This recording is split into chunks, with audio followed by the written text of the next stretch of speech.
Mary Celeste, ലോകത്തെ ഇന്നും വിസ്മയിപ്പിക്കുന്ന പ്രേതക്കപ്പലിൻ്റെ കഥ.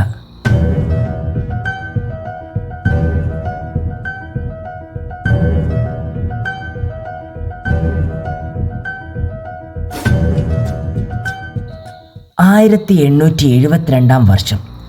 അറ്റ്ലാന്റിക് സമുദ്രം ശാന്തമായിരുന്നു. തിരമാലകൾ പതുക്കെ ഉയർന്നിറങ്ങുകയായിരുന്നു. എന്നാൽ ആ ശാന്തതയ്ക്കുള്ളിൽ ലോകത്തെ ഞെട്ടിച്ച ഒരു ദുരൂഹ രഹസ്യം ഒളിഞ്ഞുകിടക്കുകയായിരുന്നു. ആ രഹസ്യത്തിൻ്റെ പേരാണ് മേരി സെലസ്റ്റ്. 1872 നവംബർ 7 അമേരിക്കയിലെ ന്യൂയോർക്കിൽ നിന്ന് ഇറ്റലിയിലെ ജനോവയിലേക്ക് യാത്ര തിരിച്ച വ്യാപാര കപ്പലായിരുന്നു മേരി സെലസ്റ്റ്. കപ്പലിൻ്റെ ക്യാപ്റ്റൻ ബെഞ്ചമിൻ സ്പൂണർ ബ്രിഗ്സ് ആയിരുന്നു.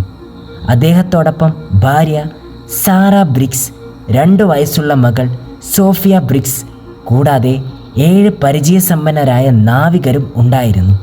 ആകെ 10 പേരായിരുന്നു കപ്പലിലുണ്ടായിരുന്നത്. കപ്പലിൽ ഏകദേശം 1700-ലധികം ആൽക്കഹോൾ ബാരലുകളാണ് ചരക്കായി ഉണ്ടായിരുന്നത്. യാത്ര സാധാരണ പോലെ ആരംഭിച്ചു. എല്ലാവരും സുരക്ഷിതമായി ലക്ഷ്യസ്ഥാനത്ത് എത്തുമെന്ന് പ്രതീക്ഷിച്ചു. പക്ഷേ അതിനുശേഷം എന്താണ് സംഭവിച്ചതെന്ന് ഇന്നും ആരും കൃത്യമായി അറിയുന്നില്ല. ഏകദേശം 1 മാസം കഴിഞ്ഞ് 1872 ഡിസംബർ 4 ഡേവിഡ് മോർഹൗസ് നയിച്ച ഡേ ഗ്രാറ്റിയ എന്ന മറ്റൊരു കപ്പൽ അറ്റ്ലാന്റിക് സമുദ്രത്തിൽ ഒരു കപ്പൽ വിചിത്രമായി ഒഴുകി നടക്കുന്നത് കണ്ടു. അടുത്തെത്തിയപ്പോൾ അത് മേരി സെലസ്റ്റ് ആണെന്ന് മനസ്സിലായി. കപ്പലിൽ കയറിയ നാവികർ കണ്ട കാഴ്ച അതിശയകരമായിരുന്നു. കപ്പൽ മുങ്ങിയിരുന്നില്ല. കപ്പലിൻ്റെ ഭൂരിഭാഗം ഭാഗങ്ങളും നല്ല നിലയിലായിരുന്നു. ഭക്ഷണവും കുടിവെള്ളവും ധാരാളം ഉണ്ടായിരുന്നു. നാവികരുടെ വസ്ത്രങ്ങളും വ്യക്തിപരമായ സാധനങ്ങളും മുറികളിൽ തന്നെ ഉണ്ടായിരുന്നു. ക്യാപ്റ്റൻ്റെ മുറിയിൽ ഭാര്യയുടെ തുന്നൽ പണിയും കുട്ടിയുടെ കളിപ്പാട്ടങ്ങളും അതേപടി കിടക്കുകയായിരുന്നു. ഭക്ഷണമേശയിൽ കഴിക്കാൻ തയ്യാറാക്കിയ ഭക്ഷണത്തിൻ്റെ അവശിഷ്ടങ്ങളും കണ്ടതായി ചില വിവരങ്ങൾ പറയുന്നു. എന്നാൽ ഒരു കാര്യം മാത്രം കാണാനില്ലായിരുന്നു. ഒരു മനുഷ്യനും കപ്പലിലുണ്ടായിരുന്നില്ല.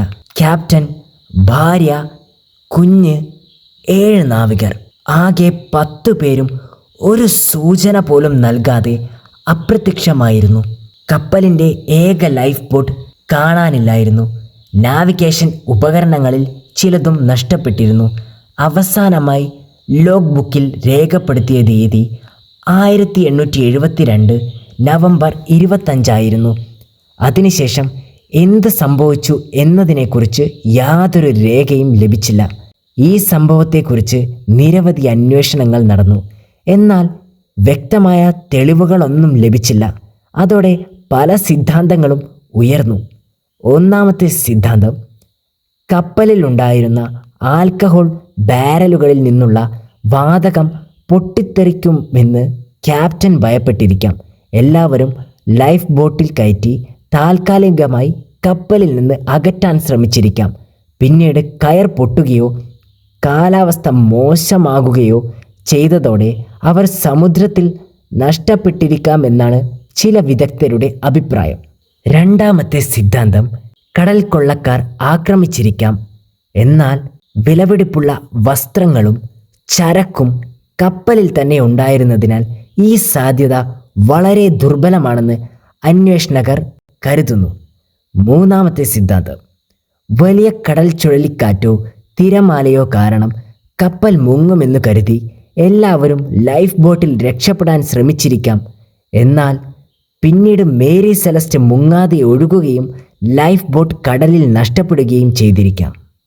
നാലാമത്തെ സിദ്ധാന്തം, ചിലർ അന്യഗ്രഹ ജീവികൾ, കടൽ രാക്ഷസർ, അമാനുഷിക ശക്തികൾ തുടങ്ങിയ കഥകളും പ്രചരിപ്പിച്ചു. പക്ഷേ ഇതിന് യാതൊരു ശാസ്ത്രീയ തെളിവും ലഭിച്ചിട്ടില്ല. വർഷങ്ങൾ കഴിഞ്ഞിട്ടും മേരി സെലസ്റ്റിൻ്റെ രഹസ്യം ചുരുളഴിഞ്ഞില്ല. ഇന്നും ചരിത്രകാരന്മാരും സമുദ്ര ഗവേഷകരും ഈ സംഭവത്തെ ലോകത്തിലെ ഏറ്റവും ദുരൂഹമായ സമുദ്ര രഹസ്യങ്ങളിൽ ഒന്നായി കണക്കാക്കുന്നു. മേരി സെലസ്റ്റിൻ്റെ കഥ നമ്മെ പഠിപ്പിക്കുന്ന ഒരു വലിയ സത്യമുണ്ട്. ചിലപ്പോൾ എല്ലാ തെളിവുകളും നമ്മുടെ മുന്നിലുണ്ടായാലും യഥാർത്ഥ ഉത്തരം കണ്ടെത്താൻ കഴിയണമെന്നില്ല. മനുഷ്യ ചരിത്രത്തിൽ ശാസ്ത്രത്തിനും അന്വേഷണത്തിനും ഇന്നുവരെ പൂർണ്ണമായി വിശദീകരിക്കാൻ കഴിയാത്ത ചില സംഭവങ്ങൾ ഉണ്ടെന്നതിൻ്റെ ഏറ്റവും പ്രശസ്തമായ ഉദാഹരണമാണ് മേരി സെലസ്റ്റ്. അവസാനം കപ്പൽ കണ്ടെത്തി, ചരക്ക് കണ്ടെത്തി, യാത്രക്കാരുടെ സാധനങ്ങൾ കണ്ടെത്തി. പക്ഷേ ആ 10 മനുഷ്യർക്ക് എന്ത് സംഭവിച്ചു എന്ന ചോദ്യത്തിന് ഇന്നും വ്യക്തമായ ഉത്തരമില്ല. അതുകൊണ്ട് തന്നെ മേരി സെലസ്റ്റ് ഇന്നും ലോകത്തിലെ ഏറ്റവും പ്രശസ്തമായ പ്രേതക്കപ്പൽ എന്ന പേരിൽ ഓർമ്മിക്കപ്പെടുന്നു. വീഡിയോ ഇഷ്ടപ്പെട്ടാൽ ലൈക്ക് ചെയ്യൂ, അഭിപ്രായങ്ങൾ കമൻ്റായി രേഖപ്പെടുത്തൂ. കൂടുതൽ വീഡിയോസിനായി ചാനൽ സബ്സ്ക്രൈബ് ചെയ്യൂ, ബെൽ ഐക്കൺ ഇനേബിൾ ചെയ്തു വെക്കൂ. അടുത്ത വീഡിയോ ആയി വരുന്നതുവരെ ബൈ ബൈ.